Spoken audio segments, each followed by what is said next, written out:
Hi, this is Paul, and about a month ago, I when Cassidy and Dave were trying to put together another breakwater event, I saw that Nathan Jacobs, who's a friend of mine, and then there's a guy from the UK that I don't know at all, sort of a online atheist type, and then I saw a third name in the mix, and very clearly a Dutch name. And I thought, I don't know who this guy is at all. And then he shows up on my calendar. I thought, oh, Cassidy's playing around with something. Cassidy's trying to introduce someone to something, and he might even know what the something is he's getting introduced to. So I applaud your courage. Um, let's begin with introductions, and then I'll ask some questions, and we'll take it from there. So, who are you? Well, that's a good question. So my name is Jelle Huisman. I am Dutch. I live in the Netherlands. I was born in Utrecht actually 50 years ago. I spent the first 32 years or so in this country. And then we went on a long trip as a family. Spent a couple of years in England, a couple of years in Canada, um, and after that, You a are couple of you years are going in to have to speak up. Croatia. Okay. Okay, yeah, sure. So you took a And long trip, Canada, Croatia. yes, England. Well, so perhaps that's a good point to start. So that journey started in 2007 when we went to England with Wycliffe Bible translators. Ah. Um, Not as a translator, but in a support role, because previously I had worked in publishing. So when we came to England, I joined the publishing department, and then after a year or so, I also got an assignment in the training department. Um, so we spent 3.5 years there. That's where our three daughters grew up. They went to school uh, in a small village school in a place called High Wycombe. It's sort of between London and Oxford. Beautiful part of the country. We really enjoyed it. Um, After that, we spent 2 years in Toronto, in Canada. I did my MA in philosophy there at the Institute for Christian Studies. Okay. Um, and we attended a local CRC church. So that was I, I know a bit about that world as well. And in 2012, we came back to the Netherlands, and then we joined another mission organization and started working in Eastern Europe, focusing on Roma. Um, and from 2015 to 2019, 4 years, we were in Croatia as part of the small mission called Roma Bible Union. And so we were involved in setting up a Bible translation project. I taught at a local seminary and did some other leadership projects. So in 2019, we came back to the Netherlands. It was just before the whole pandemic thing happened. And then I was involved for a couple of years in a student ministry here in a town close to where we live in Wageningen with a lot of international students. Um, and a year ago, I moved to the Protestant Theological University in Utrecht. Um, so that's at least one way of looking at That's what one happened. way of looking at it. Now I'm going to switch gears and I'm going to ask you about the home you grew up in. Um, yeah, I grew up in well, the first year was in Utrecht, actually, the place where I was born. So that feels like home to me. And I always come back to Utrecht, and as far as I'm concerned, that's home in a way. Um, After that, we moved to a small city just west of Utrecht called Woerden, which is where I grew up. Um, in a I have two brothers and two sisters. They're all younger, obviously oldest. Um, and yeah, I would say a typical Dutch Reformed family. But then I have to explain where in this maze of different types of Dutch Reformed the particular Yes, you do. variety fits in. Um, so in the church that I grew up in actually has a sister church in the US. I think it's called the Netherlands Reformed Congregation. Okay. All right. That that rings a bell. So um, how do you explain it? Well, I mean, of course, Calvinism, and sometimes people say hyper Calvinism, and I think, sort of technically speaking, uh, that is correct. At least my experience of growing up, and it was not just in the home actually, but in church as well, and the authority figures in around our family, that they were definitely of that You're persuasion. gonna have to explain to my audience, you're gonna have to. I have a picture when you say hyper-Calvinism of what you mean, but my guess is that most people have no idea what you mean by that because for a lot of people on the internet, when they hear Calvinism, they think determinism. And hyper-Calvinism is definitely not just assumed determinism amongst the flock. That's not No, what they are. In fact, they are very much looking to make sure that there are outcomes by degrees of control. well, yes, that's one of those paradoxes that is at work in. But so in well, in order to understand it, you probably have to go back to the 17th century, and so um, in the Dutch Calvinist Church, the Reformed Church at the time, there was this debate about election. And there were two parties, the Armenians and the Calvinists, who won in the end. And the Canons of Dort, which is a confessional document still in many Reformed churches, was the outcome of a long discussion about that.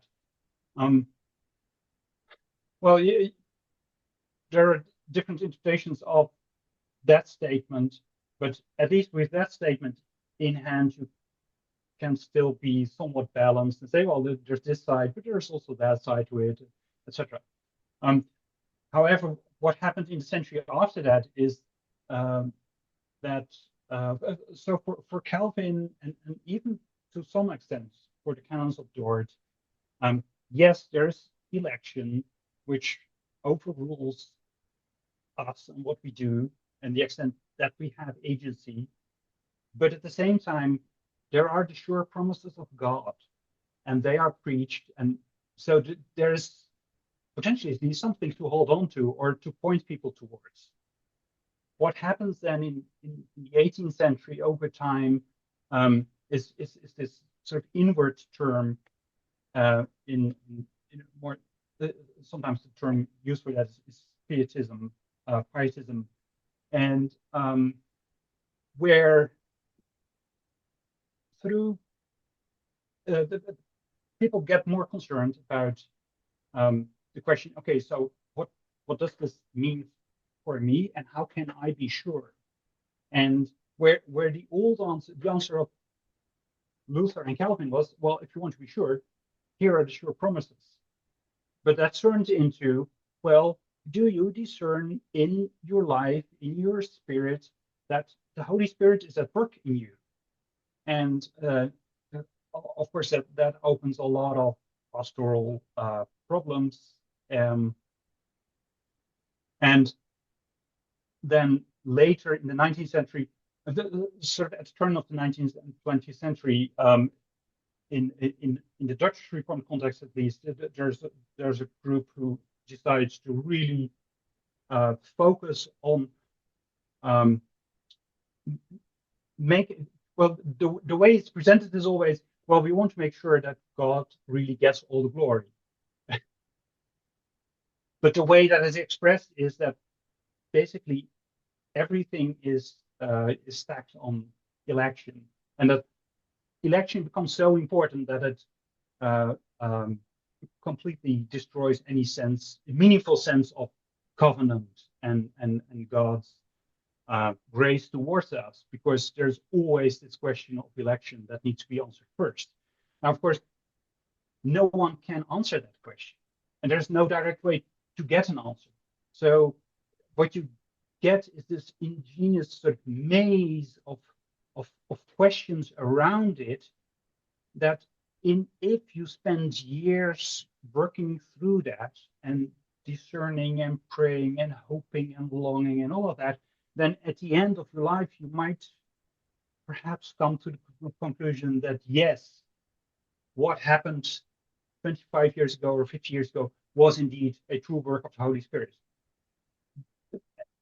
Now, of course, that leads to all sorts of pastoral problems for people who take it too seriously, or who are just scrupulous and get completely tied up with all the wrong questions and don't hear the answers. But for most people, it means basically that salvation is something that is so out of reach that it isn't really, not in a meaningful way, part of everyday life. So what you see certainly, like in the first part of the 20th century, um, the Netherlands Reformed congregation was a fairly sort of focused group, and but with the generation after the Second World War, I think there's a generational shift there. Then you get the sense that, well, the people who were leading that, basically the generation of my parents, they sort of got it secondhand from the leaders, the people who had developed that particular system. And so certainly people my generation, they kind of have it third hand. So it changes over time. And so for most people, and this was also the experience that I had growing up, was the gospel and those questions.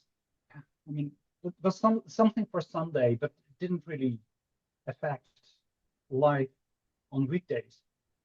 Except then that in the Dutch context, and I grew up in that, there was still something of pillarization. So this is another concept that you need to understand. So in the period before the Second World War, Dutch society was basically divided in a couple of subcultures, pillars, in which you were born, you grew up, you went to school, you listened to the radio if you had one, or you read the newspaper, you voted for the party, etc., until you were buried in that church. So you could live your whole life in your sort of little subcultural bubble. Now, after the Second World War, the big pillars like the Liberal Party and the Socialists, etc., they all went away. But this little subgroup around denominations like the Netherlands Reformed Congregation, they really build it all out. And so they have their political party, they have the newspaper, they have their schools, etc., etc. And they still have that. So that was kind of the subculture in which I grew up. Now I have to say that we never entirely fitted in there. That's the other side. So my father was or is still an academic. He worked at the university library. We had a lot of books in the house, most of them not explicitly Christian, and that was totally fine.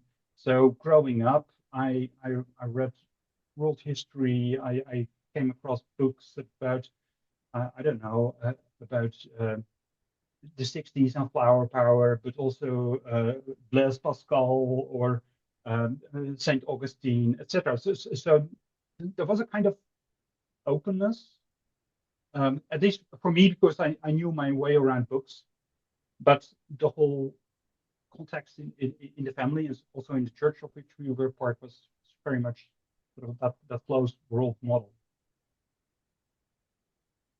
So that's just so interesting because I don't know. I grew up in the Christian Reformed Church of North America. Hmm. I'm a third generation minister. My grandfather was the son of someone that his father, my great great grandfather sent my great grandfather over when he was 18 to go to Western Michigan to prepare for my great great grandfather and his mother and a couple of siblings to join them in Western Michigan. Hmm. Um, my my father's my father's line, my great grandfather, my great great grandfather, they were Jews in the northern part of the Netherlands.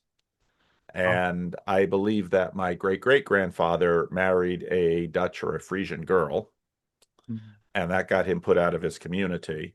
And that probably had something to do with his emigration. So they Hmm. come to West Michigan and they settle there.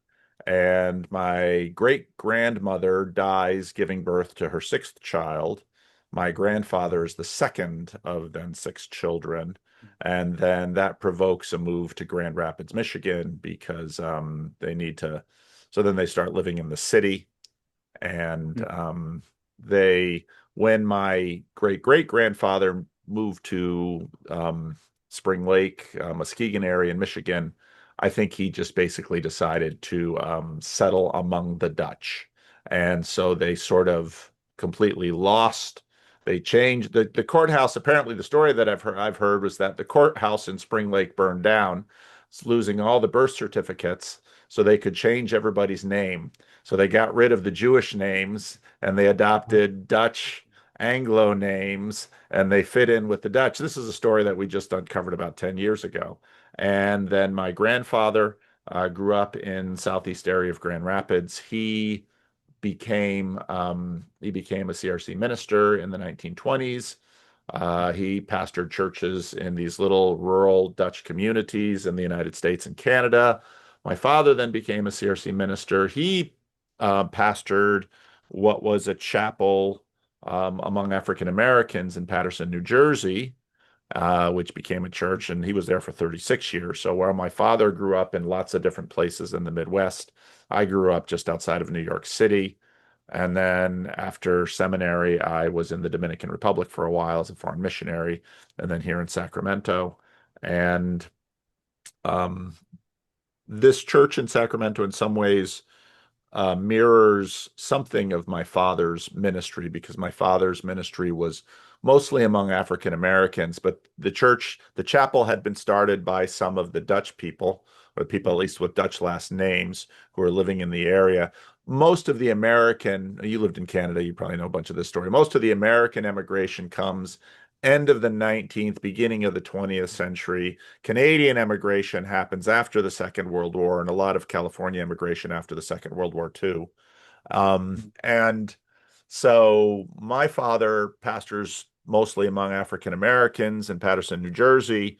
It was just sort of an outreach, not really an outreach ministry, but sort of a mercy ministry in Paterson because they could see that the African Americans fleeing Jim Crow, moving up to the industrialized North, were poor. They were really struggling, and so some of these very soft-hearted, often Dutch widows, took it upon themselves to help these poor people in a very poor area of Paterson. And then the church has supported that for a couple of decades, and at some point said, this is just sort of a dependent ministry on these churches. We should probably turn it into its own church. And so my father was called there after seminary. And then of course in the 1960s, sort of the civil rights movement goes through, as well as some, drug issues and things like that came through. And so that was very much the context in which I was raised. And then, of course, I said I did overseas ministry for a while in the Caribbean, and then took a call to this church in Sacramento that had been in many ways similar to my father's church in Patterson, except in California, it wasn't just a few Dutch widows and some families and African Americans. Here in Sacramento, it was African Americans and Hispanics and Japanese and Chinese and Pacific Island people. I mean, Sacramento was just had the whole Pacific experience, so it wasn't just African Americans. Right. Yeah. And um, and so I came to this church in 97, and the church had just sort of continually steadily been in decline. It was founded by the generation that founded the church in the late 50s, early 60s, and they've just aging. Most of their kids moved out. The neighborhood changed to become an undesirable neighborhood for many people. The Christian Reformed Church changed in that there was no longer sort of a circulatory system that would bring Calvin College grads where they would go to a Christian Reformed church. All of that changed in the 80s, 90s, aughts. And so that had been sort of a lifeblood of this church. And then, I was just continuing. I pastored here for for about 20 years, and that always, had time to study other things and do denominational work and classical work. And then I saw the work of Jordan Peterson starting, and I noticed a lot of people who had either gone sort of the New Atheist route or the New Age route, starting to express interest in the Bible and in church again. And I hadn't seen hardly any of that. I'd seen sort of a one-way street out of the church. And so then Jordan Peterson starts doing his biblical series. And I also thought there's something that's connected to YouTube on this.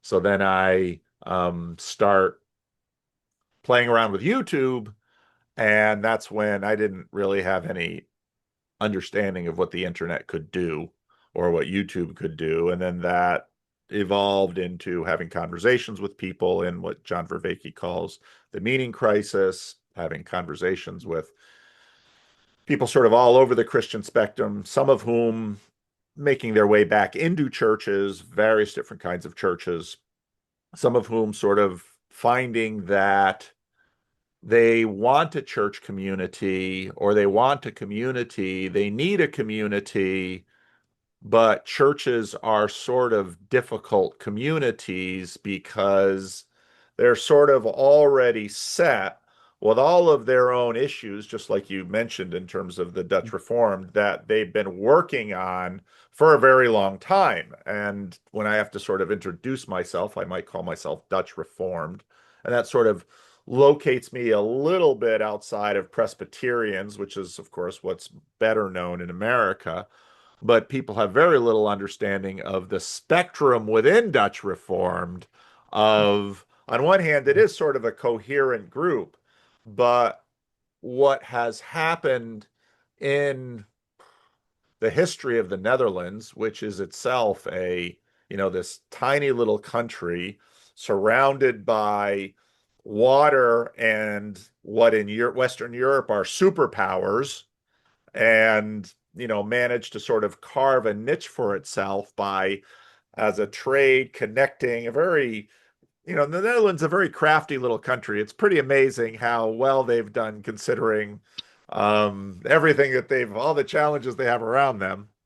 Yeah. But so then what happens is sort of an online community, often called the TLC, which are people making friends and having conversations about all sorts of things, usually related to philosophy, religion, how to live. And then I started also an in-person thing called estuary, which the Netherlands should get into that because the whole country is one big estuary in some ways.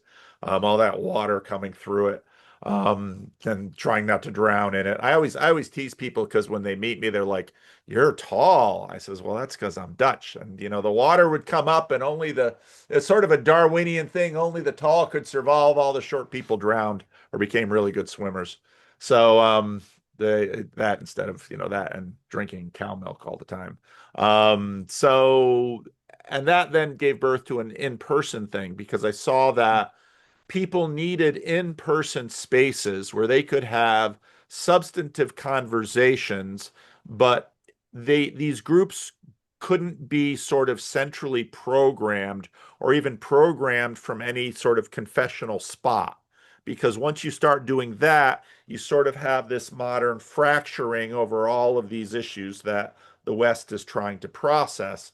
And so we started these estuary groups that are extremely open and become very contextual because the group within it decides what are we going to talk about, and then they have that conversation, and then the individual groups also sort of became conferences. And so when it comes to breakwater and what Cassidy is doing and what David is doing with the Germans and the Dutch and the Brits, and we've got them all over the world now, but these are just very open groups that I always describe them as church adjacent. I actually run one in my church every Sunday morning.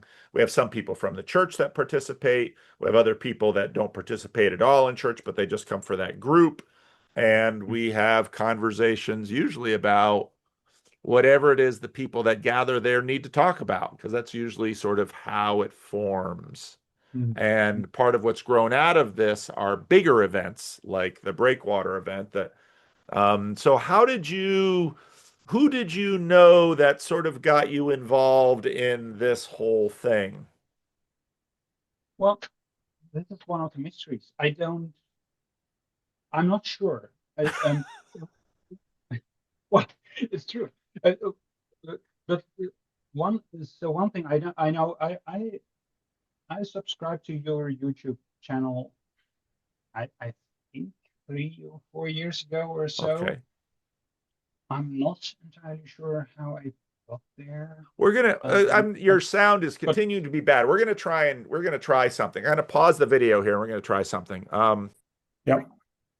All right, it was the headphones, and now everybody's going to be able to hear him. And I know I'm going to get complaints. I couldn't hear him. I couldn't hear all the inside details of Dutch Reformed drama. So if you want the inside details of Dutch Reformed drama, you'll have to go to the Breakwater event in the Netherlands. And trust me, if you can find someone who grew up in the Dutch Reformed and has any way knowledge about this and can tolerate talking about it, you'll get way more than you'd ever like to know about church fragmentation and Mhm. angst. Honestly, it's one of the things I don't like to talk about, not because it's just not relevant actually, or at least for me personally, it is those questions are no longer relevant. So, Okay. but anyways, I think I'm not sure. I found your channel 3, 4 years ago, I think, Okay. and then I found Cassidy's channel on Ah, YouTube. So I saw that there was something going on. Um, and then I think what happened is, so at the beginning of this year, I started a little blog, Europe at Midnight, and in was it in January or March or so? No, January. You posted a video about the meta-jellical moment. And while I was listening to that, I realized, well, actually, there's another angle to it as well, looking at it from a European perspective. So I wrote a little post about it. But the funny thing is, when people Google metagellical, they end up on my blog. So 2 or 3 months ago, I got an email out of the blue from someone. Well, yes, we're running this Breakwater Festival, and we're interested in contacting you.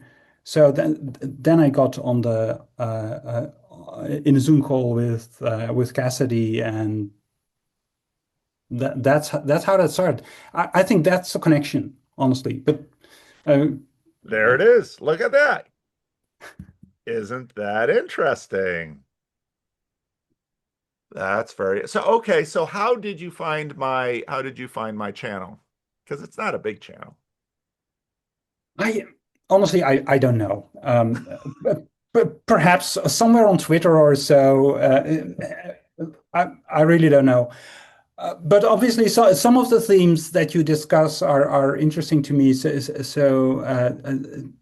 Um, but it's too long ago, so I don't remember. Yeah, yeah, Now, honestly, you make a lot of content, so I I I do. haven't kept up. Really? I can't No, imagine that. I can't, I'm insulted and conversation. No, people tell me that, Paul, I'm sorry. I haven't listened to everything. And it's like, that's a sign of health. Because I make more than anybody can listen to. Well, there are right, some people who have listened to it. It depends a lot on what your job is. People like right, tradespeople, they're working with their hands. They have something on in the background. yeah, They can yeah. work through it all. But if you're doing a job that you can't do everything you can. So I found the post, the metagenical moment reframed. Very interesting. It's from January 2025. Well, good for you. Because Google just usually divvies me up like medical supplements, metagenetics and things like that. So Oh, interesting. maybe there's a Yeah. grift in my channel that I can with my metagelical thing, I can sell supplements. I don't know. But so, okay, so you found my video and you wrote a blog about it. Well, talk about where, and it's very interesting that you have a degree from ICS, which and Toronto, and you went to a CRC church. So this whole North American Reformed thing isn't completely alien for you. And you No. grew up Dutch Mhm. Reformed, and the Christian Reformed Church is not as sort of conservative as Dutch Reformed. And I grew up on the fringe of the Christian Reformed Church because my father goes there in 1960, and everything starts out very Christian Reformed. But the longer he's there, the more he's impacted by the African American context. Mhm. The Christian Reformed Church has sort of its own trajectory in terms of the Reformed Journal and all the kinds of things that he's reading. So then we have the Women in Church office fight and all these things. So there's a lot that goes into that. But I'm curious about, okay, so now more into your story. You grow up Dutch Reformed, but your father has lots of books and you read. Is there a point at which you stop going to church or you change churches or maybe you get into a career track? What does that look like? Yeah. Well, no, I think I've always gone to church. Yeah, yeah. Um, Really? but somehow I've also I still remember growing up. I always felt a kind of a distance, or somehow it didn't entirely click. Um, and so when I think when I was 16 or 17 or so, I had this phase for a couple of years where I really did my best to try and fit in and do the right thing and become the right and proper reformed boy who knows everything and entirely in my head, and also trying to figure out how this conversion thing works. And of course, it doesn't work that way. Um, but I didn't really know what the alternative was. So a couple Yeah. of years later, I ended up going to Utrecht as a student studying linguistics. I didn't finish, but that's another story. But while I was there, I was part of a student society where they had the tradition to read John Calvin's Institutes, just one book per year. And so I read through the whole thing. And one of the crucial moments there was when it comes to the part where Calvin discusses the Lord's Supper. He makes this remark about it's almost in passing, sort of. Yes, of course, we celebrate it every week, and we expect all the members to partake. Now, I grew up in a church where the Lord's Supper wasn't even celebrated 4 times a year, Wow. because there were not that many pastors. So the church that I attended at the time had a vacancy, a long-term vacancy. So it was only celebrated once a year, perhaps. And then a very small select group of people would attend, those who were truly converted, etc., etc. So my experience of that sacrament was totally different. But then I realized, oh, so now I have to make a choice. Either I believe the story in this village church that I attend, or I agree with John Calvin. But if John Calvin would see what we do in our village, he wouldn't agree wouldn't agree with that. In fact, if people don't come and they don't come the next week, then they have a serious discussion with their elders. Whereas in the village church, if you dared to partake, you would have a serious discussion with with the elders about whether you were really truly converted. That's right. So these were just very different paradigms. And I realized, well, if I have to make a decision, I'm going with Luther and Calvin. I don't care what they do there because uh, it doesn't work. So that got me sort of out of that hyper Calvinistic kind of uh, The hyper Calvinistic tag is so funny given the story that you just laid out. How is this right. hyper if it's not at all connected with Calvin? Right. No, no, so if you end up in a situation where election destroys your sense of covenant, then the next logical step is that there is no real offer of the gospel, because you cannot tell everybody that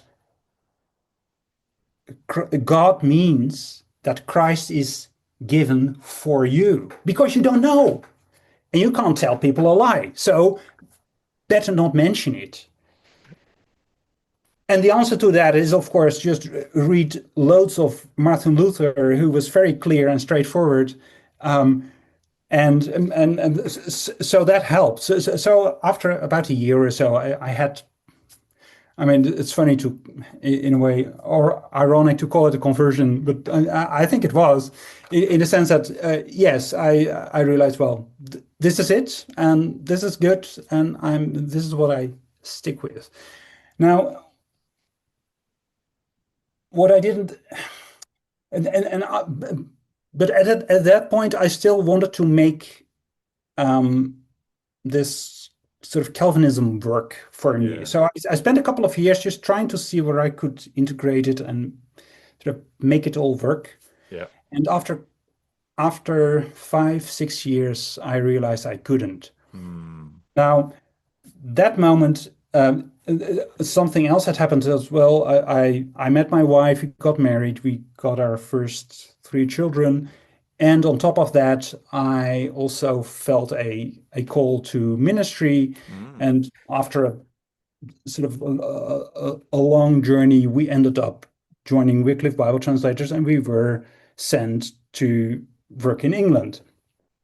So this is 2007. Um, Because that the and people on that island really need a translation in their original language. So, Well, no, not really. But but churches in England were sending a lot of missionaries to other places, yeah. and they needed a place where they got their initial training. So in England, there was this training center where actually everybody who was sent from European countries would first go for half a year of linguistics training in England before they went to Papua New Guinea or Nigeria or places like that.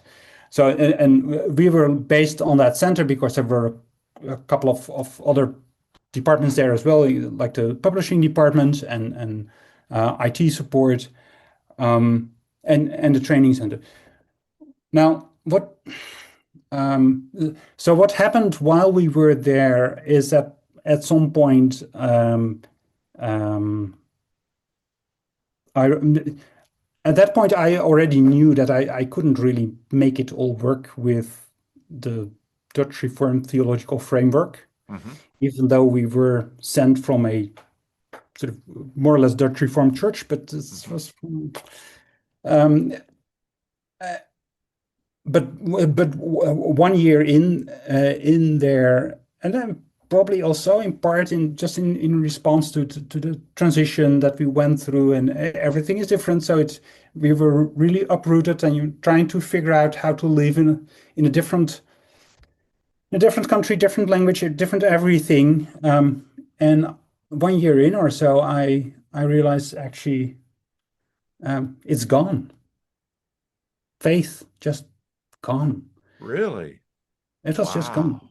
And Wow. it wasn't at a level of does God exist or not. I Yeah. mean, that wasn't a question for me. I always knew or trusted or at least hoped that he would be there, but that didn't really excite me too much. But just so the experience of you read something and those words, it's almost like they had sort of evaporated and didn't mean anything to me. Yeah. And so I realized I couldn't pray anymore. So I spent, I think, about half a year or so in this sort of desert phase.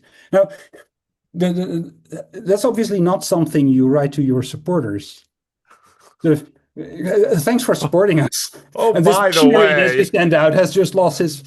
Uh, I don't believe any of it anymore. Just kind of which there's a deep irony here with especially the way you were raised, where you have an entire community that is so piously, almost obsessively reading the entrails of their lives, trying to sniff out any indication of their sure election. And we had some old Dutch women that I grew up in the house in Patterson next door to us, from the mm, Black Stocking Church, as we would yeah, call them. mm, And these I think back now, and it's just such a tremendously sad story. These deeply wonderful, pious, godly women living their whole life in this gripped uncertainty yeah, of, mhm, yeah. and I remember there's a book, it was actually pretty important in Christian Reformed Church history. I talked about it a few years ago. I'll have to dig the book up again.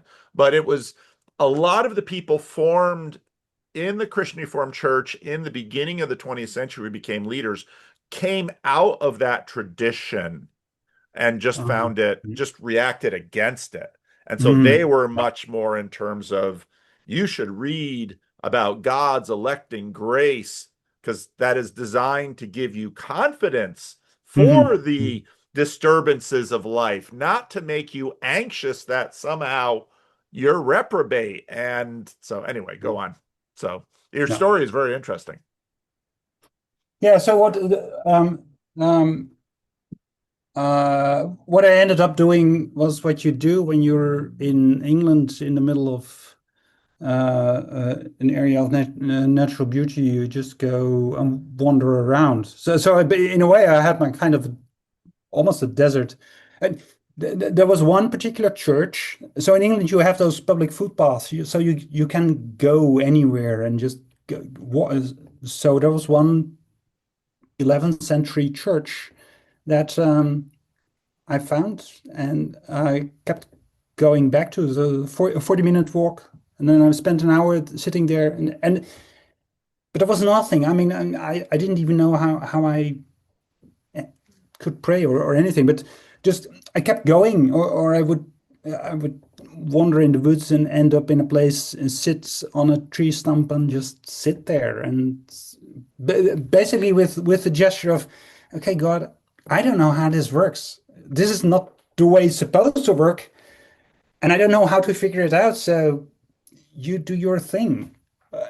And so, what what what brought me back, or where I was found again, was that for other reasons, at some point we decided to attend the local village church, just a simple, um, I think 12th century Anglican village church, like you have all over the place there, and that right from the first time we went there, it felt like coming home. Hmm. Um, what really helped me was, I mean, sometimes I say, well, I was basically saved by the Book of Common Prayer, which again in the Dutch Reformed context obviously doesn't really work. So what helped me was to be able to read because I didn't have an inner life to to create my own prayers because there was nothing, so I couldn't pray. Mm, And so the immense grace of being given words that you can mm, just say, yeah. knowing that at the moment when I say these words, there are thousands all around the world who are praying these same prayers. Mm, And not just now, but actually from generation on generation, because these prayers have been around for hundreds of years yeah. and they have sustained the people of God. So Yeah. they're probably good enough for me. Yeah. Um, Maybe even better than what you can sort of make up on the spot. Absolutely.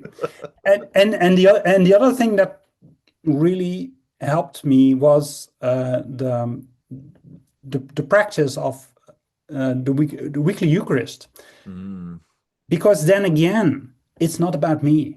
yeah. I mean, if you celebrate the Lord's Supper once a year or so, it becomes this big moment, and all the attention is to, oh, do I feel worthy enough, etc., etc.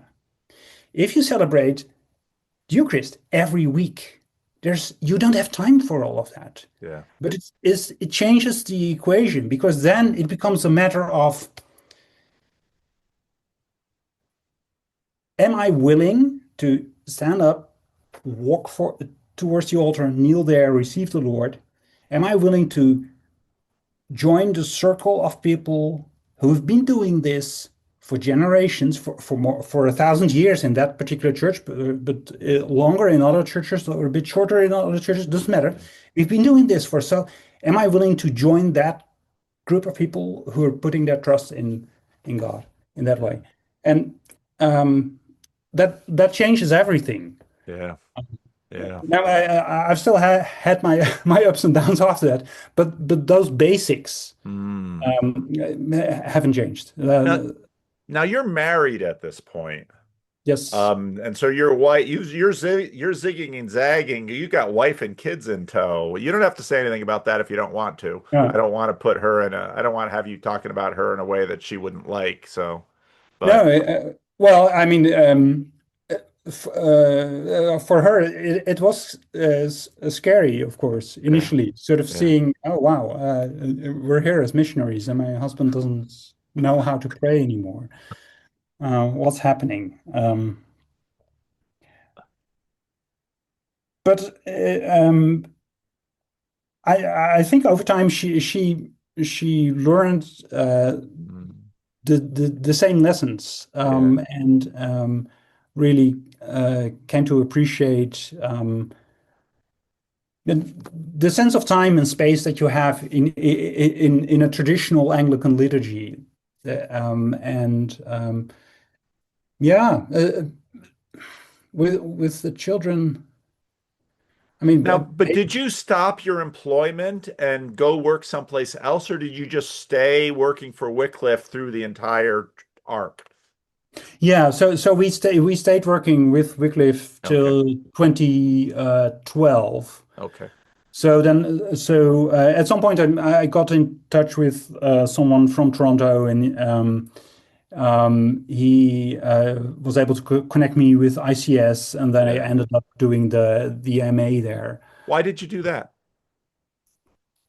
Well, because two reasons. Initially, I hadn't finished my first the degree in linguistics, and I realized that I needed to finish something. But then by that time, I also knew that I found philosophy actually far more interesting than linguistics. Oh, But I had also come across a Bible translation problem, or something that I just kept thinking about. So at ICS, I ended up focusing on questions of hermeneutics and questions about the interpretation of texts in general, of which translation is of course just one example. yeah, So in that sense, that helped me. yeah. Did So you study at ICS. What were your impressions? Now, you have an interesting trajectory because you start out with the Netherlands Reformed. You go to England, you have this interesting passage while you're working for Wycliffe. You go to ICS, you worship with a Christian Reformed church. What do you notice about sort of these transitions from England to Toronto and the CRC? Um, well, No CRC in a way, people from watch this channel, especially not from Canada. So speak freely. yeah, yeah. No, I mean, Toronto is of course very different from England. So, certainly Yeah. rural England where we live. So in that sense, even though the language is more or less the same, it's an entirely different world, and that can even be deceptive because you think you're talking about the same thing and you aren't. Um, um, the attractive thing about Toronto is that it is so very diverse. Yeah. And so from my perspective, an interest in translation and intercultural communication, of course, that was very attractive. Now, so we went to Willowdale Christian Reformed Church, Okay. and at the time when we came there, that was still very much a Dutch immigrant church. I mean, the Mm, generation that came there in the 50s was still, or some of those people were still around, and then their children, or at least those who had stayed, they yeah. were, but they were losing people, Yeah. and we noticed that as well. So the older people in the congregation were really excited to have a fresh influx of real Dutch. But we had to disappoint them because we were there on a student visa, so I had to leave in 2 years' time, which we did because I couldn't stay. Yeah. Um, and for us, I mean, it was precisely those things that were not of interest to us Yeah. because no, we're not really excited to go with you to the this one special store where they sell stroopwafels. Um,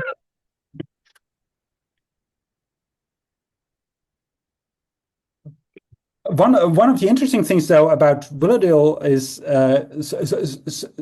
so they had this period of decline, but a couple of years after we left, actually, and I think it's through the music director there, who's a good friend of us. She got in touch with an Iranian couple. And this Iranian couple started to invite friends, and I think the congregation right now is 50-50 Iranians and the Wow. rest or so. Wow. So they really turned around, Yeah. and now I know that not everybody was too excited about that, of Yeah. course, and that makes sense. Yeah. But at the same time, I think it is really remarkable that they were able to turn that around, and Yeah.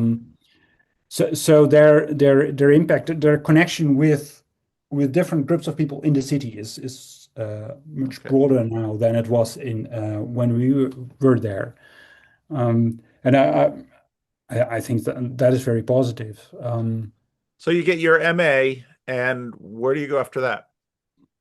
So in 2012, we go back to the Netherlands. At that point, I had already met um, someone who was involved with work with Roma in former Yugoslavia, so in Croatia, Serbia, also in Hungary, and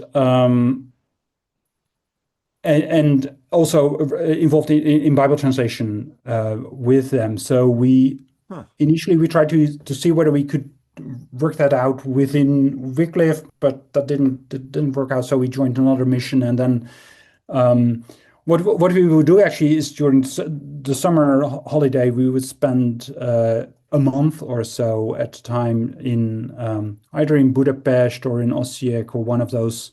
That's just to get to know the culture and the people. And let me see, 3 years later, we actually moved to Osijek, which is in eastern Croatia, not too far from the border with Serbia. and actually also not too far from Hungary. So we, over time, I would travel either to Hungary or to Serbia, depending on where we were needed. So that's where we went in 2015, and we spent 4 years there. Um, Initially working on helping a colleague starting a Bible translation project, and that we succeeded. At least the translation project still is ongoing in a couple of Hmm. different dialects spoken in that area, Ah, even though it's with a different organization now.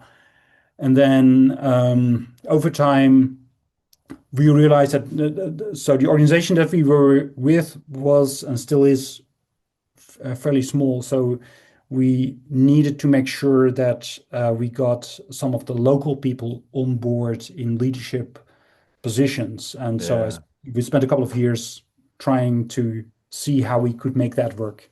yeah. And Talk to me about the Roma in Europe because I've not been in Europe much, although a couple summers ago I was in Italy and me and my family we did sort of stormed through Italy. And the one of the interesting things was the connection of Roma pickpockets in Italy with the tourists. And it was very interesting because I was traveling through these, my son and I were traveling through these windy streets in narrow things in Venice. I think it was Venice. And we had been told by some of the people that we talked to, oh, you got to watch out for the pickpockets, yada, yada, yada. And they're usually young girls, like 11, 12-year-old girls. And sure enough, we were walking through, it was in Venice, we were walking through this narrow street, and this one kid starts pointing to this girl and saying, thief, thief, she's a thief, thief. And it's just this tiny little, 11-year-old girl. She had, kind of something to cover so she could get in there and get the pickpocket. And, she just kind of, you know, crept away into the shadows. mhm. And it was, I'd spoken with one of the women who had sort of tipped us off to this. She was she had the Airbnb that I got 5 kids, and so we got lots of people to house. So we usually use Airbnbs instead of hotels. But she was telling her stories how she'd lost 2 phones and a wallet. And she's from Rome, and so she was saying, well, yeah, yeah, you got to really watch out for them. And then there's this just tiny little 11-year-old girl, and it's like you just have a lot of mercy for that poor little child as now she's been, there's a whole angry Yeah. crowd around her. And so, but the Roma have been in Europe for a very long time, and there's this entire culture and tradition. It's kind of interesting that Bible translation is going because I would have thought that certainly would have been something that had been done a while ago. And also, I know that with Bible translation, it's not just about here, we're going to get this book done, but you can't just slap a book on a group of people and say, oh, by the way, there's this book that we put in your language. Thank us sometime.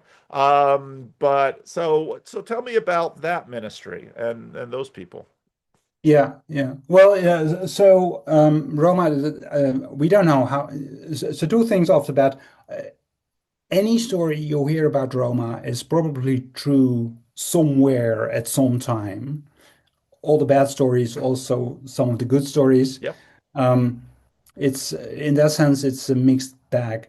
Um, in Europe, we estimates are that there are 12 to 15 million Roma in Europe, mostly in, but not exclusively, mostly in southeastern Europe, but certainly across all the European countries, also here in the Netherlands, in the UK, in Sweden, everywhere really.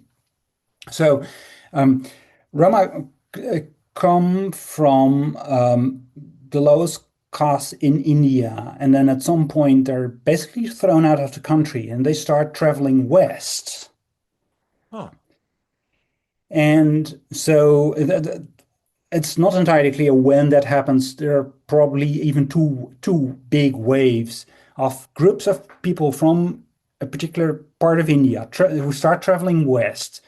And then, so they go through Persia, through Turkey, and then around the 12th century or so, there are the first reports in what we now call the Balkan countries, that there are those groups of wandering people who come out of nowhere or come from further east.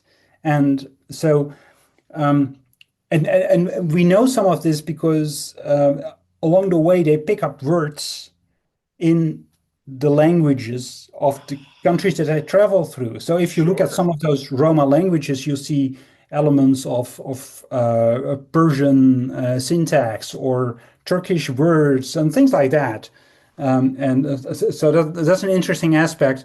Now, if you look at the in terms of linguistics, there are it depends a bit how you divide it. Five or seven sort of uh, major language families, but they are divided based on history and location into around 80 different languages in Europe. Um, So, for example, we in Croatia, with our ministry, we worked with a particular group called the Bayash, and they were a group who actually spent centuries in Romania as basically working as slaves in the monasteries, because the church actually employed a lot of because they had all this land that needed to be cultivated, and there were Sure. those people who Yeah. were so and then in the middle of the 19th century, when slavery was abolished, also in Romania, um, they were basically thrown out of the country. So they started traveling again, and they ended up settling along the Danube. So you have this whole trail along the Danube and the Sava and the Drava River with those settlements of this particular group. Now, what had happened to them, because they spent so long in Romania, they had lost their original Romani language, or most of it, and they spoke a kind of broken Old Romanian because they needed to communicate somehow with the people who were employing them or exploiting them. But then, while traveling west, they had picked up other words. So there's one group of dialects spoken in Serbia, for example, and also in Croatia, had a lot of Slavic loan words. Yeah. But then, as soon as you cross the border with Hungary, Hungary is an entirely different language. Yeah. So you have the same group, they know each other and they have connections, but they speak a different variety of the same language with a ton of Hungarian loanwords. So it sounds very different, even though if you look at it at the level of syntax, it's more or less the same language, which means that in a case like that, you need to produce at least two translations of more or less the same language, but using different vocabulary, because otherwise the people wouldn't understand it. Wow. And one other aspect is that going to school is a problem for a lot of Roma kids. Um, for example, if you grow up in a family where they speak the local dialect of the Roma language at home, well, if you're 4 years old or 6 years old, whatever the age is that you go to school, you hear something completely different. And chances are you haven't heard that before. So it's difficult to make that connection. So, what in a lot of those Croatian and Serbian villages, what would happen is that the teacher would put those noisy kids and they in the back of the class because they don't understand it or they don't get it wrong. And what Yeah. so before the first year is done, most of those kids drop out and they never get a chance to finish their education or Wow. even start it, which means that there are still large groups of people who are not literate, but perhaps at some point they learn how to speak the national language, but they're not automatically also literate Yeah. in the national language. So that even even though we wouldn't think about Europe in the 21st century as a country, as a continent where you need a lot of Bible translation. Actually, for those groups, for example, there is a clear need to have scripture in their own language. Wow. Now, the other side of that is that so we've worked with a couple of with two couples in particular. One in Croatia in Vukovar, who had lived through the horrors of the civil war when Yugoslavia broke up, and at the end, they ended up being the people who would collect scrap metal and sell it and try and make a living that way. But in the end, the guy was got connected with the church, and he ended up actually pastoring a small Roma Pentecostal church in our area. And he and his wife are also involved with some other ministries. So things like that happen as well. And just yesterday, actually, I was talking with, I'm still on, even though I don't work directly for the mission anymore, but I'm still on the board. So yesterday we had a board meeting with one of our workers in Serbia. And one of the interesting things that he mentioned is that in his village, in which there are actually a couple of larger Roma churches, what I actually noticed, and this was something that they didn't say, but the police noticed, is that during a time, there was a particular period when there was a revival going on in this Roma village. And a lot of people came to the Pentecostal church. And the police knew, and this is in southern Serbia, the police knew because the crime rate Went dropped. down. And all of a sudden, the people that they did catch were Serbs and not Roma. Yeah. Yeah. Yeah. So it, when it works, if it works, it has real impact. Yeah. Yeah. But sometimes you have to wait for a really long time before it happens, and that's also in a way that's also the tension. Of course, Yeah. you know that um, this message has the power to really change people at a very existential, at a radical level. Yeah. But at the same time, sometimes it takes a really long time before Yeah. it catches. And Yeah. so Wow. It's a great story. So you're doing that, but now you're back in the Netherlands. So how'd you get out of that and what did you get into? um, so how we got out of that is that over time, I I realized that my task was more um, at the organizational level rather than trying to get projects started.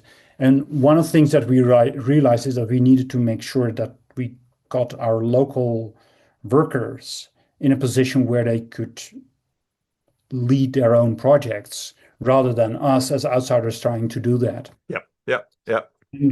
And through a couple of circumstances, it worked out that this way that actually we moved away. We decided to go back to the Netherlands also because of the education of our children, Hmm.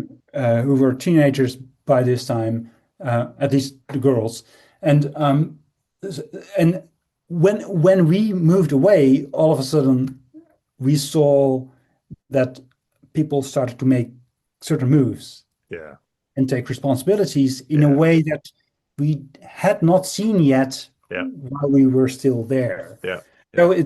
it just makes in terms of the life cycle of the organization and the Yeah. project and the organization, it made sense for us to move away. And then when we did, that actually um, also helped the process. Now at the same time, I'm still involved at a distance, and that is good as well. Um, but yeah, sometimes you also realize that you need to do something for a certain period. Yep. Yep. So Yep. that your role is more be a catalyst in a process in a Yep. way. And and so that was it. That was fine. And actually, same thing happened with the next project. So when we came back after uh, uh, a year or so, we ended up starting. My wife and I, we ended up starting a project mostly with international students at a university here. Oh, And so Wageningen has a big agricultural university with a very diverse group of international students who obviously come here, have no context, no connection, no network, anything. So what we ended up doing is we found a space where we rent out flex desks, just a flexible workspace, so people oh, can sign up and come yeah, here and do their work yeah. for a day, or and some people return and some people don't, and that's all fine. However, what happens is one of the things that we did right from the beginning is that we would have lunch together, and Oh, that's the moment when people start talking about life and yeah, things. So yeah, we didn't, in a way, we didn't even have to do that much, but yeah, we got so many stories from people yeah, a number of people that we were able to walk with through yeah. some pretty difficult situations. Yep. And so we started that project together, and then about a year ago or 1.5 years ago, my the funding for that project was cut back a little bit, so my contract was not renewed. So Yannick still continues the project, and yeah, it's amazing to see it now as an more as an outsider actually. And so then I found my current job at the Protestant Theological University. Okay, okay. Now you obviously started blogging. Why did you start blogging? Well, how does it go? When I write, I can read what I think. Or what is it?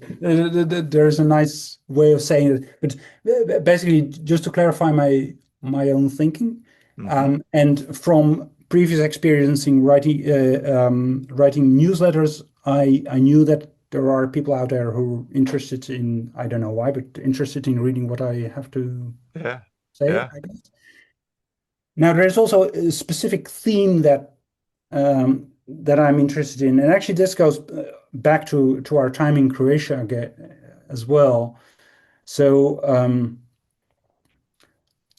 when we were in Croatia, one of the things that I noticed was that there are different ways to approaching mission in European contexts. Of course, because Christianity has been around for so long, but in different ways. So it's different here in the Netherlands than, say, for example, in Croatia, where you've had this period of communism, um, and other aspects as well. But one of the things I noticed, in particular in Central and Eastern Europe, is that a lot of the organizations and churches involved in that kind of work use models, use ways of thinking and ways of looking at the world that um, are not entirely adequate to where we are now. I mean, yes, this might have worked in the 90s and in the early 2000s, and it probably still works if you are a very small Pentecostal church somewhere tucked away in a corner of Croatia. But that's not going to win the world. Even though the rhetoric is always about, oh, we're going to change the world for God, etc. But in reality, if you look at what actually, and this, I mean, uh, I have good friends in those churches, and in some places they are able to do wonderful work. yeah, That's not a point. yeah. But the point is that if you look at it sort of more strategically, um, there is this connection, and because the world is changing, the world in Western Europe is changing, and that is one of the things I'm part of because I am from here. But in those Eastern European countries, something similar, even though it's different, but something similar is happening. And you already see this sort of generational divide happening. The children of our coworkers, that they live in a different world because they grew up in a different kind of world and have a different kind of mindset than their parents. And there's no wrong or right about it. It's just different. So what I started doing when we were still in Croatia was asking this question, which is of course impossible to answer, but the question, okay, so what might the church look like 30 years from now? So I want to know what is the future of Christianity in Europe? That's my question. Because but how do you make that specific? Now, the way I do that is I ask the question. I ask the question when I meet people. I say, okay, do you have any idea what the church will look like in 30 years from now? And everybody says, well, you're crazy. We don't even know what the church will look like in 2 years. But what framing the question in that way, what it does is that it actually takes you out. It really forces you to zoom out and go Yeah, big picture in a way yeah, that most people don't look at it. Because yeah, for most mission agencies, if we have a method that works now, or at least that worked yesterday, let's continue doing that. yeah, yeah, Because yeah. and then some American publisher will come up with the next paradigm, and when those books get translated, we'll do that.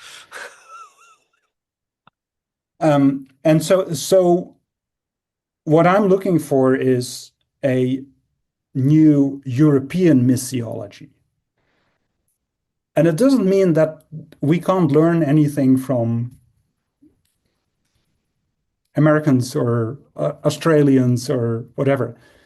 But it does mean that we as Europeans, I think, need to take that challenge seriously of actually thinking about our own continent on our own terms, rather than leaving the conversation, as often happens, to um, uh, I don't know, the World Evangelical Alliance or big organizations like that, which are for most part structured uh, on modern American managerial paradigms Yeah.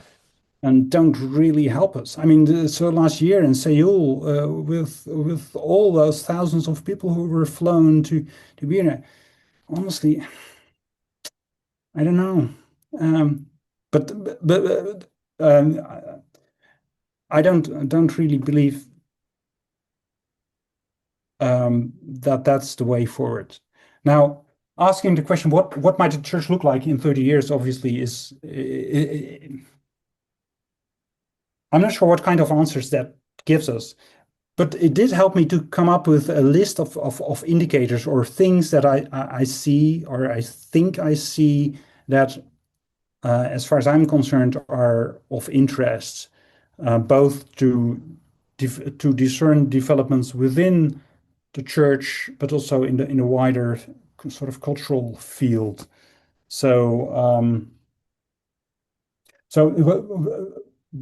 within European Christianity, there are a couple of interesting developments. One is um, there's something of a liturgical or perhaps even sacramental revival, Yeah, a yeah, renewed interest in liturgy, but not in terms of, ah, that's nice music, but in terms of that's deep prayer.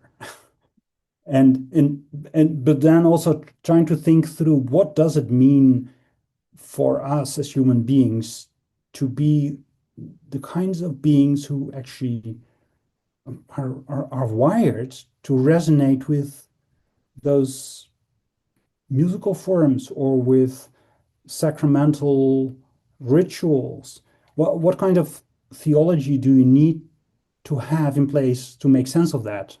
Those are the kind, of course, knowing where I came from, you see that that is a question that Yep. I wrestled with, and I think I'm still looking for a way to take what I learned there or discovered there and to apply that in a missional context. So Mm, rather than focusing on mission as, okay, can we find the lowest common denominator and make something that's really yeah. approachable and attractive? Yeah. Why not turn it around? I mean, Christianity, it's a mystery religion, and you need a 3-year initiation before you even get to Yeah. see what's happening inside. Yeah. Yeah. That to me, that makes much more sense. Yeah. Yeah. But if you talk to church people, they think you've lost it, or, Yeah. or or at least most, because for most people, and again, I don't blame them because that's how they grew up. If you grew up with a particular idea of what church is like, then yes, of course, that's not even on the radar. But for a lot of new people joining churches and just across the denomination, they are interested precisely in those things. A lot of the Gen Z uh, people, this quiet revival, they gravitate towards churches with a traditional liturgy, Yeah. Yep. and that's a given. And I think, well, that's perhaps even a missional paradigm. So Yeah. why not see whether you can work with that? And Yeah. so the sacramental revival is one thing that I see, and actually across Europe. The other thing that I find interesting is there are networks of um, intentional intercultural churches. So there are of course international churches that sort of end up being intercultural sort of by accident, but actually there are also people planting churches which are intentionally intercultural. So they when they start with a church, they go looking for different cultures to mix that, realizing two things. One is that makes it difficult, but also if you're able to go through that all that trouble together, you end up with something that is much stronger, is healthier, and um, probably looks more like some of the early churches than the monocultural churches that we are used to. And so that's again, I think that's a very telling and an interesting signal to watch out for. And I know there are networks of people working on this actually across Europe. Most well, in some part in among sort of more evangelical Protestant churches, but I also know that there are some movements in Catholic and Anglican and even Orthodox churches trying to see to incorporate the intercultural aspect into the way they are church. And the third trend that I find interesting is uh, there are many new intentional communities. So groups of people who decide to go. You know what? It's good to go to church on Sunday, but what if we decided to go and live like Christians on weekdays? Wow, what an idea!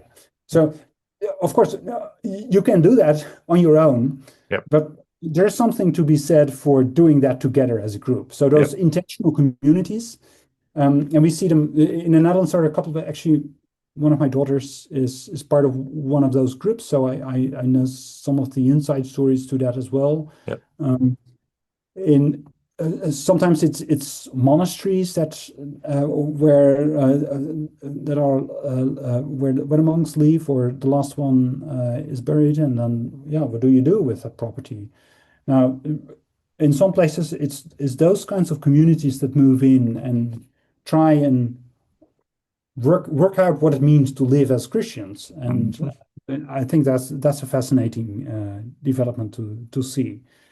So if you look at those kinds of trends and then ask yourself, okay, so if we are a church or if we are a mission organization working here in Europe and we're looking long term strategically at what we should be doing, to me it makes sense to to see whether you could connect with initiatives like that. I Um, I think those are three definitely from what I'm seeing via the internet and the experience that I have. You know, when I started making videos about Jordan Peterson, I then had an avalanche of requests for conversation from just regular people who for for them I was either the only pastor that they knew or the only pastor that had any credibility. And so they wanted to talk to me. And so I did just hundreds and hundreds of conversations with randos online over Zoom. And over the last 8 years, you know, these trends are certainly are out there and they're going. It's interesting too, just sort of as you talked about, because you've been deeply involved in, let's say, Protestant mission organizations, there is sort of a life cycle that these groups go through. mhm, And in some ways, it's kind of gone full circle, where in the, let's say, in the, at least in terms of the heyday of the Protestant colonial missionary movement, you had missionaries going. First, you would send missionaries, and missionaries would plant churches among a different people group. They would have to learn the language, they have to do some cultural, assimilation, and often in those groups, they get, in some ways, they get similar kinds of experiences to, let's say, what my father had when he went to Paterson, New Jersey. He got people who were, for one reason or another, dissatisfied with um, the large African American churches in the area, and people wanted something different. And so they saw a different way of pastoring. The CRC was sort of different way of doing church. They found things in that they liked mhm, as an alternative to what they had come from. Um, and then, of course, so often you send in a missionary, you get some little group going, and then you sort of have this indigenization process whereby, you know, and you saw this in countries where, like, when the communist revolution, all the missionaries are forced to leave China, and you know, similar things in Africa in the colonial period. The European and North American missionaries have to move out, and then suddenly indigenous people who have gotten a whiff of something or a handle on something start doing their own thing with the gospel one way or another, or their own twist to it, you know, to one, that's all in a spectrum to one degree or another. And then missionaries sort of come in as a support role. mhm, And just as you say, you come in as a support role, you usually do say things that there aren't a lot of, there's technical things that there aren't a lot of skills just present in the community. And so then you sort of work your way out of a job, and those support roles are sort of filled in, or the support role becomes unnecessary, or there's a adaptation in the culture that makes the support role obsolete in one way or another.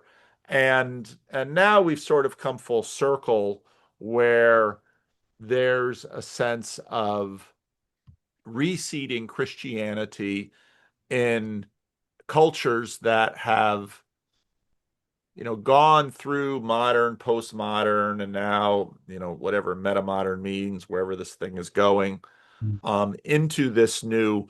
But the basic questions have to once again get asked and re-answered by the communities. And so a an intentional community has to just by the word intentional. Now we have to ask, what does it mean for us to live together in a Christian way? And of course, in the 60s and the counterculture movements, you had intentional attempts at intentional communities. Most of them wouldn't last very long because, looking at it from a Christian point of view, a lot of the usual suspects, money, sex, and power, would blow up the community. There'd be abuse, there'd be exploitation, there'd be a strong man, it'd become a cult, boom, the whole thing would blow up.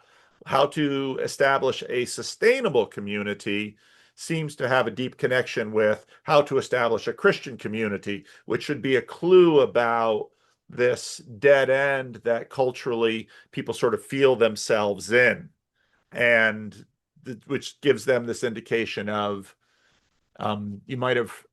So recently, a man named Jordan Hall became a Christian, and Jordan had in his younger life sort of became dot-com wealthy. He was into video compression and then starts sort of climbing the status ladders in American techno circles. And you get to the top and you realize that, oh, these people who are captains of industry and supposedly guiding lights of our culture, they're a mess. And that's really a problem because everybody sort of underneath is sort of hoping that, well, someone on top knows what they're doing. And then you get on top and you realize they don't know what they're doing. We're in a ship of fools, and this thing's gonna run aground. And so then people go looking for spiritual answers because that's sort of at the bottom of the stack. And then recently, Jordan Hall becomes a Christian, and of course, everybody would have imagined that he would become an Orthodox Christian or a traditional Catholic or some ancient thing, because that's sort of where people see a lot of things heading. But then he becomes a Protestant Christian in a little Reformed Baptist community in the hills of North Carolina. Everybody just kind of scratching their head. It's like, why would you look there? And he basically tells the story of having gone around the world and tried all these things, but he and his wife sort of accidentally find themselves in this place, and they discover wholesomeness. They discover families that are intact, and children that love their parents, and parents that love their children. And, it's just sort of, you'd think, basic human life, which Yeah. suddenly has become difficult to find kind of out there in the wilds. And so people are once again sort of gravitating back to church and figuring out, my family's going to be an intentional Christian community, or maybe we're going to do this on a larger scale. And so, yeah, no, it's very much tracking, and people sort of having tried in the seeker movement, the sort of the seeker birds of a feather, the mono church thing. Let's take a group of culturally similar people, same demographic cohort, because it's easier to sort of include people in that. And so, you sort of do the opposite and say, we're going to try the church that's not based around one monoculture and a whole group of assumptions, and then find out in that way, sort of figure out, well, look for sort of the Christian thread in the midst of all the cultural peculiarities, because in that process we're going to discern something about the gospel and the church and the Christian life. So no, I'm not surprised by anything you're discovering. Because I think it's so interesting, because I just chuckled when you said wait for the next American publisher to get the new paradigm and for the books to be translated. I just thought, don't do that. That's the worst thing you could possibly do. Yeah. Well, but it happened, of course, a lot, and it still happens. But certainly in Croatia, one of the things that we saw, of course, Croatia, it's difficult to be a Protestant in Croatia, uh, and so after the Croatia became an independent country, of course, those groups of people who were there and who have been there for a long time, um, they found their way to American donors, and there were plenty of American churches who were more than willing I mean, there are three first Bosnian translations of the Bible, and they were all fully sponsored. I don't know, but it happened, and there are plenty of American publishers and groups who are willing to invest in translating their material. But I also felt there, certainly for the next generation, a kind of a backlash or a feeling of, well, we're tired of Americans coming in telling us how to do stuff. Because basically we've been around for 2,000 years here, and we're okay figuring it out. We don't need it in that sense. Yeah. Um, and one thing I want to touch on, because this whole estuary movement that I've, obviously been a part of and care a lot about, it's been interesting tracking its development in Europe versus America or North America, because Canada is very much a part of that. Because one of the things that we noticed fairly quickly is that things are just easier in North America. There's more money sloshing around. Part of it's because of my own network of Christian Reformed churches. If we decide to do an event, if it's in the neighborhood of a Christian Reformed church, I can leverage my connections and we can get a facility to hold a one-time event in. We can find rooms to hold estuary meetings in. When we do events, when you do estuary events, conferences in North America, it just goes. And it's interesting because in Germany, an estuary group started just very organically. But we've just discovered that everything just seems harder to get going in Europe for some reason. I don't know if that's because it's an American idea or it's an American thing, but it just seems the differences of, even though borders are not totally hard to cross anymore, they're a lot easier than in many ways they were. You've got borders, you've got language groups. And one of the things that I noticed in England too, when I went there, it was like America is just, how to say it, it's frictionless in so many ways. And Europe is very local. I mean, it is extremely local. Yes. And so you're not, if your goal is to at least get something growing, well, it's going to be tougher because that locality thing is a real thing. And they might not trust someone because they're from the next town over. Whereas sort of in America, it's like one big language, one currency, lots of networks, so I don't know. You have any thoughts on that? Yes. Well, yeah. It's a difference in culture too. Of course, language. If you have one common language that you can use, and you have space and plenty of money slushing around,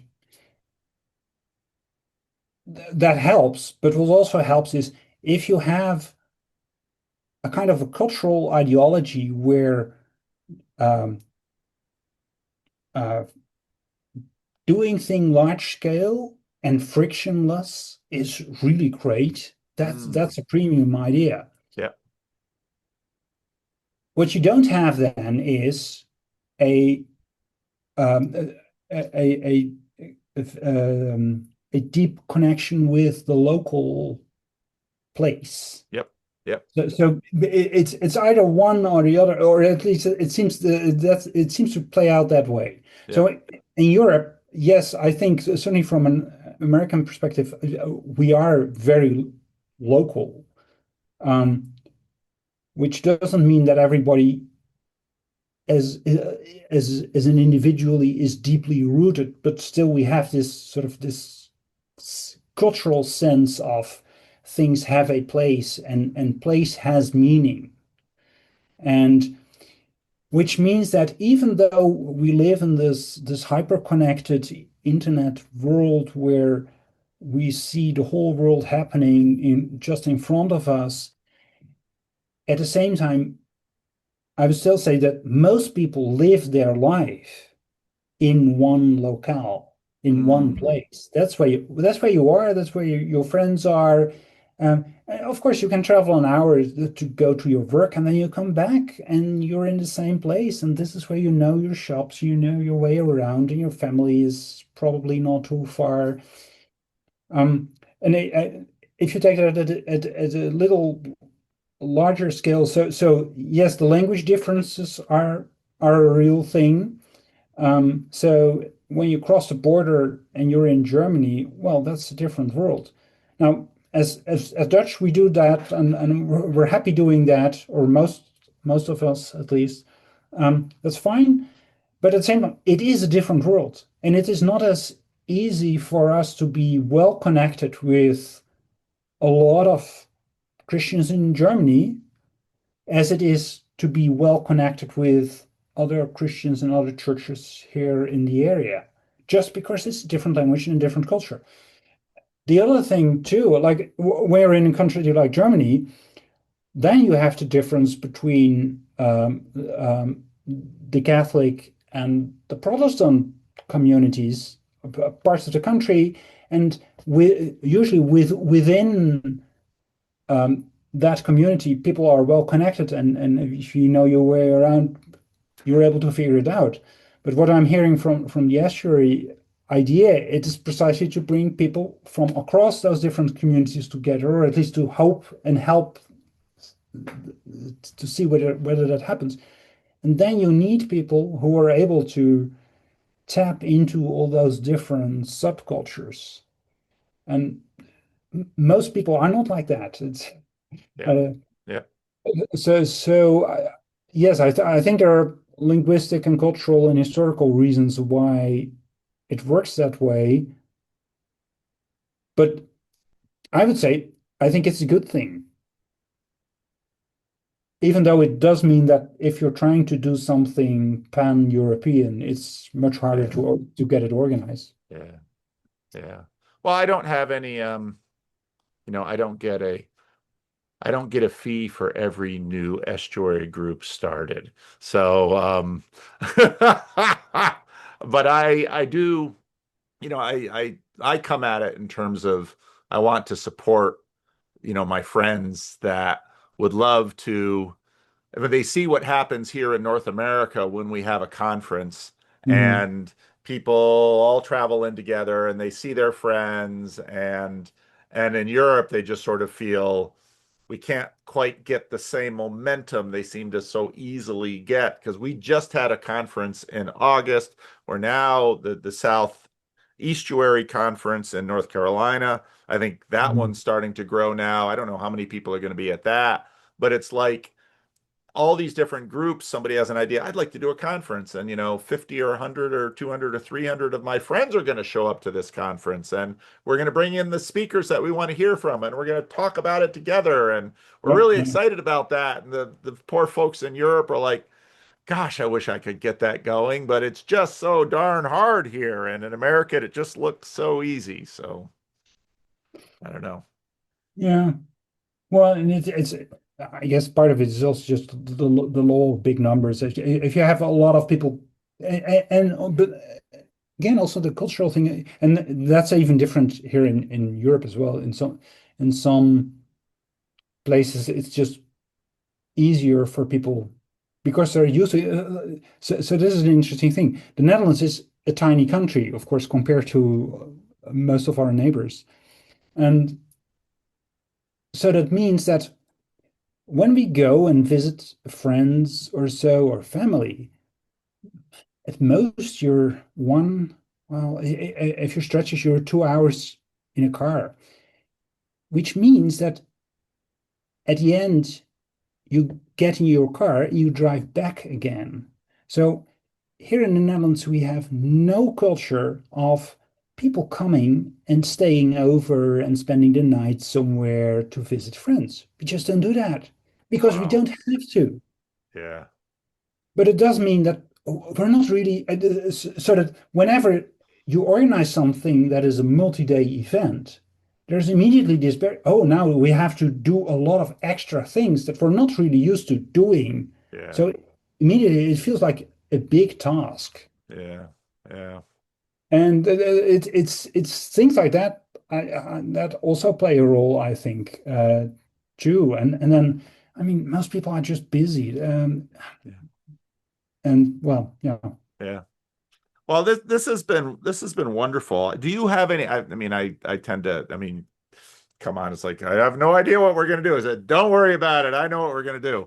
Do you have any questions for me before we land the plane here? Um, yes. Well, two things. One is recently I saw your video about living stones and about Yeah.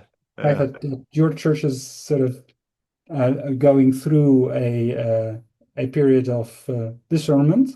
So I was wondering, uh, trying to obviously the situation is different, but thinking about what happened in Willowdale CRC with this the change that happened there when they made the decision to be intentionally intercultural, basically. Yeah. Whether that's also part of the discussion for you or for the church, or We've how we've does it always work? been intercultural. That's the only way this church has ever been.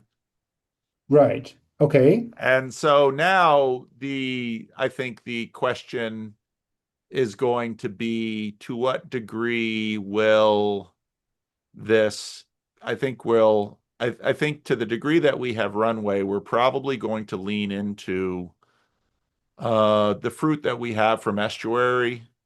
Yeah. Um, Mhm. and we are continuing to pick up people locally and regionally who are interested in estuary, some of whom then come and stay for worship and Mhm. become Yeah. interested in Christianity and membership. But as you noted earlier, unlike a lot of American missiological programs, this is slow work.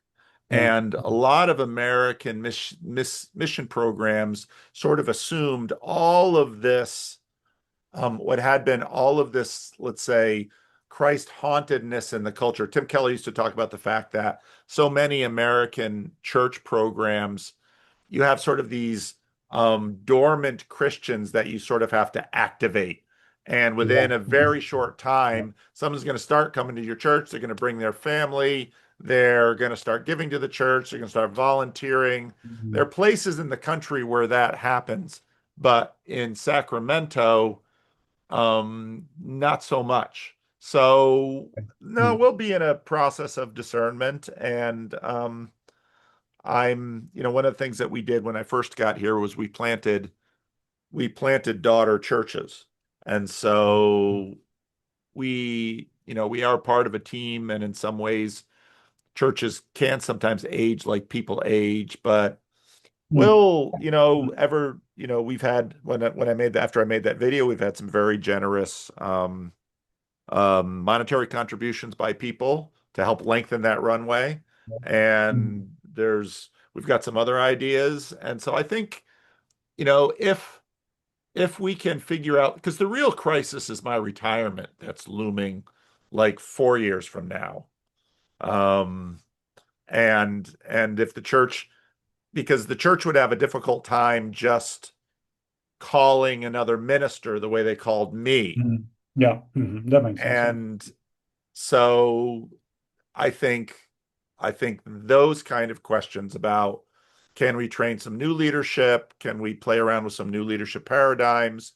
And then actually there are a lot of interesting possibilities for that. But the real question is, will there be sufficient body in this locale to justify this facility we have Mhm. here, Yeah. and then to care for some of our members I was talking to one of our members, longtime member here, and she just said, I'm just worried because if you left or this church closed, I don't know where I would go because she doesn't really fit into the black churches that are in the neighborhood.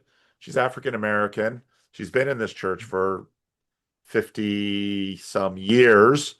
Her friends are in this church. She's in her mid to upper 80s with some health issues. And the last thing she wants to do at 86 or 87 is go church shopping. Yeah, of course. Yeah, yeah. So I'm her pastor. This is her church. She wants her community to endure. So and we've been dealing with that for a lot longer time. I'm more curious about, sort of with the death of a certain paradigm for ministry, there's now new openness for other paradigms Mhm. of Yeah. ministry. And probably we can begin to play around a little bit more with liturgy. Because there are things, unlike the church plants that we planted that sort of start fresh, a lot of them very much, some of the churches started with sort of a seeker paradigm, and they've all gone into a much more conscious liturgical paradigm. As you've seen, Yeah, they yeah. sort of transition naturally into that in terms of they're seeing that's where the fruit is coming. That's what people with Christian questions are coming into. We've also seen some fruit in some of those churches with respect to estuary, where they've started an estuary group, which attracted people who are not ready to really engage with liturgy or some of those aspects, but we're just sort of in the questioning exploration Mm. phase. And in that sort of estuary space, the church gained some credibility with the people so that they were ready to have other conversations that were more specifically inside the church about why do we worship? What is prayer? Mm. Why do we gather? Why do we give money sacrificially? All of those Christian questions, Mm. but they had to Yeah, start in sort of an estuary space. yeah. And so Yeah, yeah. there's a lot going on. And I just, I wanted to because of the uniqueness of both Living Stones and myself. We have this facility which is currently oversized for what our little congregation Mm. needs, but in many ways, kind of ideal. We have all these little classrooms which are sort of ideal for breakout rooms, which would mean that we could do estuary events here. Mm. Yeah. And whereas we sort of have estuary events that travel around the country and just sort of pop up because a little group wants to do them, we could do them on a more regular basis, which I think also for me would say that would be an interesting paradigm again. Whereas a Chicago group does it once every 3 years, North Carolina does it once every 3 years. What if we were doing estuary programs every month or every 2 months in a space? What kind of interest and engagement and development would we see from the larger population in Sacramento? What would that do in terms of conversation and Christian exploration? And because this whole estuary thing has been an experiment. Having larger sustained estuary events in one locale, I think would yield different fruit from the kinds of fruit that we're seeing with what we're doing in different places. So Yeah. I've Makes just sense. got tons of questions like that. And Yeah. in some ways, I'm in a place where we can run experiments. Why not? Maybe it all fails. That's okay. Because here we don't really have a lot to lose. So why Yeah. not? And in many ways, the whole YouTube ministry came out of that because it's like, why don't I spend time talking to randos on the internet? I don't have a lot of Sacramento randos knocking on my door. I'll take them. I'll take whoever volunteers themselves. So that's kind of where that's gone. It's very interesting and to yeah, and I think there's something really precious about this the idea of creating a space where conversations can happen. And So yes, if you can find a way to facilitate that and to do that more and do more of that, regardless of whether the experiment succeeds or not, I think it's always good. Yeah. Yeah. And there's a lot of question as to what exactly is the experiment for. And in many ways, a lot of it's just friendship, helping people make friends. Because part of the downside, I think, of the frictionless America, you don't have a friendship without friction. It's in the friction that the real Yeah. work of friendship, and same with the church, same with intentional community, it's actually in the friction that you find the fruit. I mean, it's like pruning. You know, if you leave a vine or a fruit tree unpruned, it doesn't produce much fruit. You go in there with a clipper and you start pruning, that thing starts producing. I mean, Yeah. Jesus says it. Can't be too far off. Right. Yeah. Well, thank you. That was great. Thank you for the time. I enjoyed this. Yeah, I enjoyed it too. And I don't know when your event will take place. I know that they're always trying to figure out again, because here in North America, if I can use this church building. It's just there's one of the things done, and one of the big challenges in Europe has been finding good facilities and settings at a Yeah. reasonable Mhm. price so that people without necessarily a lot of money can come and spend a few days. And so, Mhm. no, this has been wonderful. Thank you. So, yeah, and it could be. I mean, I'm sure I'll get to Europe again, Lord willing, and then maybe I'll be really excited to see you know how you experience estuary, what you think of it, and because it is something that's hard to describe, but is best sort of experienced. So, Well, let's keep in touch. all right, we will. So, thank you very much, and thank you for your time. Thank you. Take care. Bye bye. Right.